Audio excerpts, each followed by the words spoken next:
About two of my heroes. I'm going to get out of here. Has anyone heard of Coco the gorilla? Yeah, well, a bunch of you guys.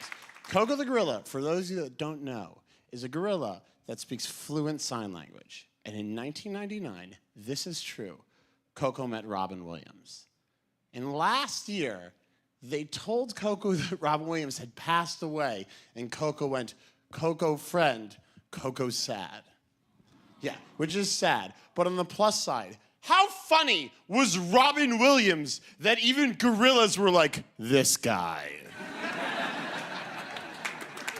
is unbelievable." My comedy barely works if you're not a Jew from New York City. Robin Williams crossed the species barrier. That's the best comedian.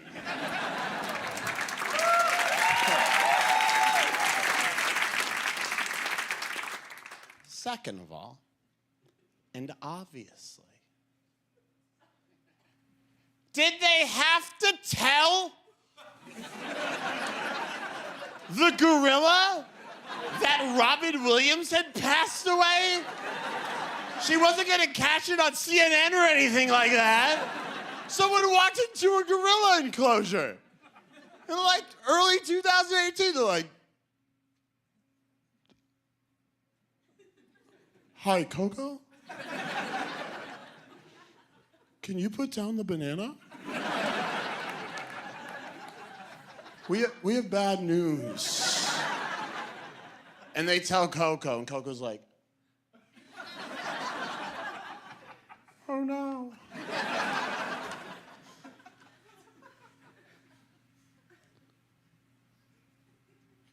But Prince is fine, right?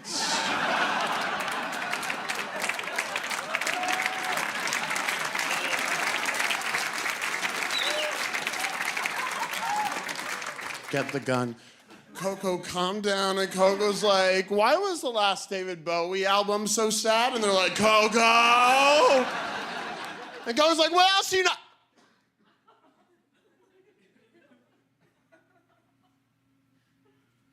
And they're like, "No." And Coco's like, and they're like, "No." And Coco's like, "Who's the president now?" And they're like, "Should we tell her he's a relative?" Coco, calm down.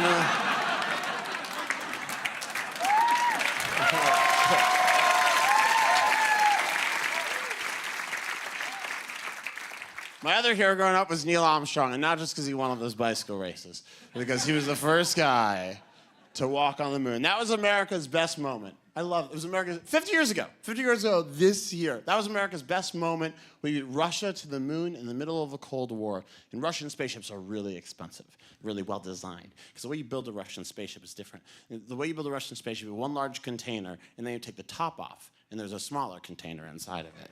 And then you take the top of that, there's a smaller container inside of it. And then you take the top of that, and there's a smaller container inside. I will do this until everybody is laughing. And then you take the top of that, and in the middle, babushka. And America sent 3 men into space. They sent Buzz Aldrin, they sent Neil Armstrong, and no one ever knows the third guy. No one ever. His name's Michael Collins. No one ever knows the third guy. And that's horrible, because Neil Armstrong might be like one of the most famous men of the 20th century.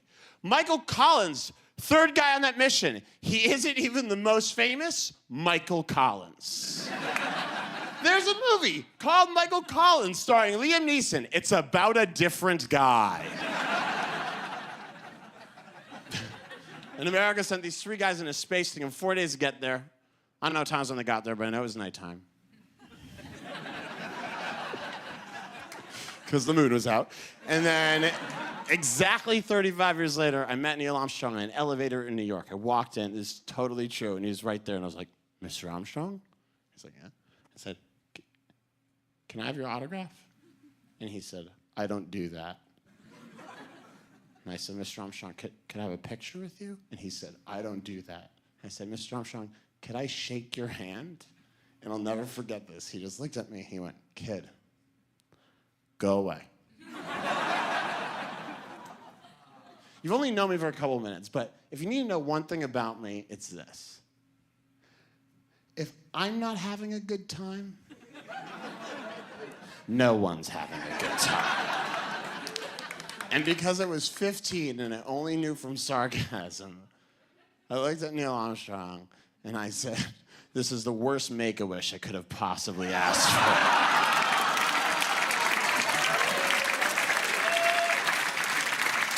And then, thinking this would genuinely sting, I went, my favorite should have been Michael Collins. And Neil Armstrong took a step away from me, and it was a small step for Neil Armstrong. You guys have been really wonderful. Thank you so much. Really hilarious set. Fantastic. Fantastic. Alex Edelman! Your next act is an Edinburgh Best Newcomer winner. Please put your hands together for Alex Edelman.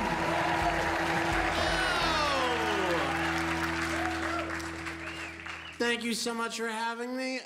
My name is Alex. That's the name I go by, but that's not my real name. My real name, this is true. My real name is David Yosef Shimon ben Elazar Ruvain Halevi, Alex Edelman. I go by Alex because it's all I can remember. I go by Alex, and my family gives me a lot of shit for it. They're like, you're not proud of your Hebrew name? No.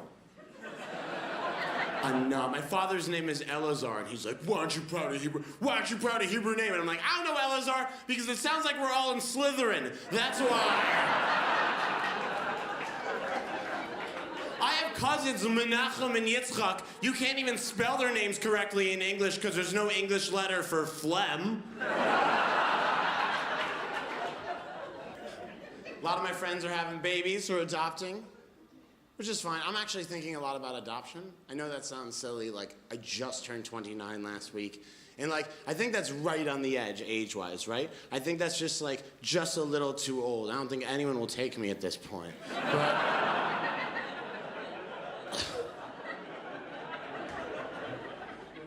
I'm at their house and I'm holding their baby, and the baby's name is Jameson, and Jameson starts to cry, which is fine. He's a baby. And the mom, who's never liked me, she looks at me and she just goes, sounds like Jameson's not a fan.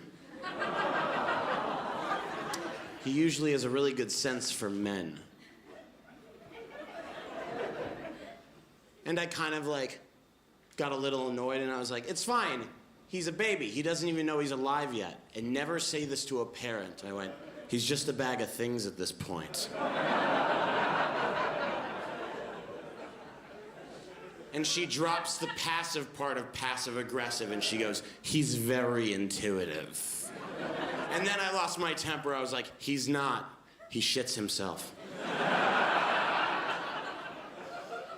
That's the #1 sign someone isn't intuitive.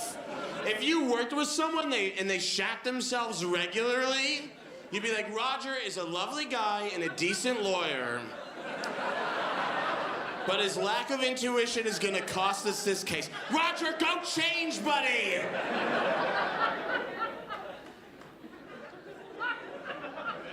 And they go into the kitchen and talk about how awesome I am.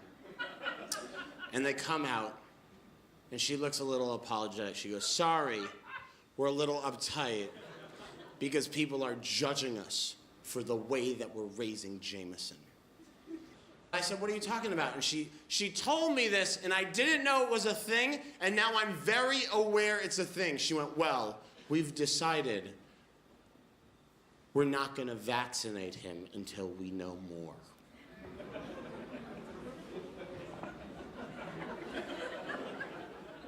And I was like, first of all, here's your disease baby back. Second of all, what are you talking about? And she went, well, we've read that vaccines can cause, anybody know? Autism. Yeah, it's weird to hear an audience just go, autism. And she said, we've heard that vaccines can cause autism. And I was like, that is not true. And she said, what do you know about autism? And I was like, first of all, I've been tested 11 times. Don't clap for that. Yeah, you don't get like this without people asking a few questions repeatedly.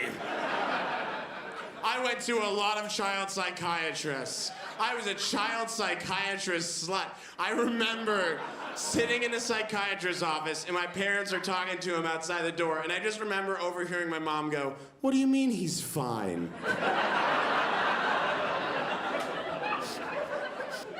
But I said, "Yeah, that seems like bullshit." And she went, "Well, it's our opinion." And the way she said it sounded like, "This conversation is over." She went, "It's our opinion. The science isn't conclusive." And I'm not this guy. I'm very agreeable. But I said, "That seems like a really dumb opinion. It seems really dangerous." And she went, "You can't judge us for our opinion." And I was like, "That's how we judge people. Opinions in action. It used to be skin color, but someone had a dream."